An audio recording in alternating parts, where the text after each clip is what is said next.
Everyone, I just finished editing the latest vlog. I know I'm super late on this one. I've committed to doing 2 vlogs a week since the daily vlogs ended, and I'm slacking this week big time. But I just wanted to do this quick intro to say, hey, welcome to this vlog that I've been working on for a couple of weeks now. It's taken me a lot longer than I expected. I would have loved to have had it up a day on my birthday or a day after my birthday because it's a year review. It takes you through where I was and what I was doing on my when I turned 32 last year through what happened in the past year to my 33rd birthday this year. So here it is. Enjoy. By the middle of October 2014, I finally finished writing my memoir and submitted the very last version of it to my publisher. By the time my birthday rolled around on the 28th, I was house-sitting for a friend on the big island of Hawaii. I'd spent the previous 3 months living next door while writing my memoir. That summer in Hawaii, we made it through 2 hurricanes and 1 lava flow that threatened to take out the nearest village. It was actually pretty scary. In November, I flew to Maui and reconnected with a dear friend while launching the second iteration of my Creating Freedom and Mastery online business course. While there, I visited Leilani Farm Sanctuary for the second time, hitchhiked for the very first time ever in my life, ate insane amounts of coconut meat and juice, and indulged in the nums at Mana Foods, Ono Gelato Company, and Choice Health Bar. The first week of December, I left Hawaii and hopped a flight to Northern California. With the help of my friends Kaylee, John, and Luke, we shot the trailer for my book in just 1 day. John would then go on to edit the trailer, which came out later that year. After just 2 days in California, I flew to upstate New York to spend some time with my family. I was there for all of December and some of January and continued to work on my freelance projects, learned of the passing of one of my greatest teenage loves, a horse named Mac, overate at the Briggs Coffee House and Provisions, made too many desserts with my dad, and fell in love with a vegan musician from the Chicago suburbs. In January, I moved to Chicago and found an awesome place and a great location, but after a few months that fell through, as did my relationship and my other attempts at finding housing that spring. At the same time, though, I found myself back in the ballroom, taking lessons with my Arthur Murray instructor, Alex.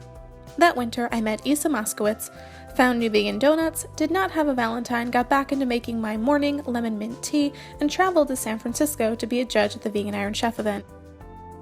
I curated the April Vegan Cuts box, and then later that month my book came out. I stayed up for almost 24 hours preparing for the book launch and scheduling emails to go out to more than 200 people and businesses, and preparing the book trailer to go live. On the day that my book was launched, I went to the Chicago Diner to celebrate and ended up running into Gene Bauer.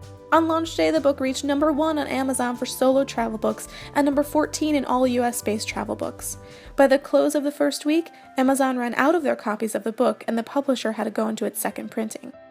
In early May, I came out with a limited edition line of Will Travel for Vegan Food tank tops, danced in another ballroom showcase, and the Will Travel for Vegan Food Facebook page hit 60,000 likes. In mid-May, I headed to Baltimore for my first book-related presentation of the year. It was also my first time visiting the Burleigh Manor Animal Rescue and Eco Resort. The next day, I flew to New Orleans to speak at their Veg Fest too. Upon returning to Chicago and still no luck in finding housing, I decided to pack 2 bags and live on the road, city-hopping by plane, in order to attempt my first ever book tour. I started in Fargo, North Dakota to attend the Misfit Conference, which is, by the way, one of the best unconventional entrepreneurial conferences I have ever been to. I spent the rest of Man a Friend's couch planning the book tour and working on freelance stuff before heading out in June for what turned into a 23-city book tour over 5 months. Sometime within this book tour, Casey Neistat shared my book on his vlog. Thanks for sending me 7 copies, because sometimes I do like to read a book more than once. I ate lots of vegan ice cream, I broke my glasses, started wearing contact lenses for the first time ever in my life, made a video plea to Ellen. So what do you say, Ellen? Are you in? Let's go around the world together and travel for vegan food. Did a daily vlog or video blog for 100 days straight, was featured in Driftwood magazine and Thrive magazine, went to a friend's wedding in the Key West, and visited Vancouver Island for the first time. Throughout the book tour, I ended up in Ottawa, Canada, Boston for the book launch party. I also made tour stops in Albany, Madison, Wisconsin, Philly, Berkeley, where I got to go to Amy's Drive-Thru, Vallejo, California, fell in love with Los Angeles, and got to meet James, aunt, and uncle, went to Buffalo, New York City, Brooklyn, Long Island, Portland, Maine, where I attended another friend's wedding, then went to Syracuse, and then I headed to Toronto, Canada, Portland, Oregon, where I got a new tattoo with my friend George, and Cheyenne, who works at Voodoo Donuts, made Will Travel for Vegan Food themed donuts. I then went to Seattle, which was an epic book tour stop. I then went to Austin, Fargo for their very first ever Veg Fest, and then Boston for their Veg Fest, and finally rounded out the tour in Salem, Massachusetts with Salem Food Tours, a vegan walking tour on October 27th. That was the day before my 33rd birthday. On the day of my birthday, I decided to dye my hair purple, and then spent the evening with some of my closest friends in Boston where we indulged in wine and a vegan ice cream cake from FOMU. And that was my year.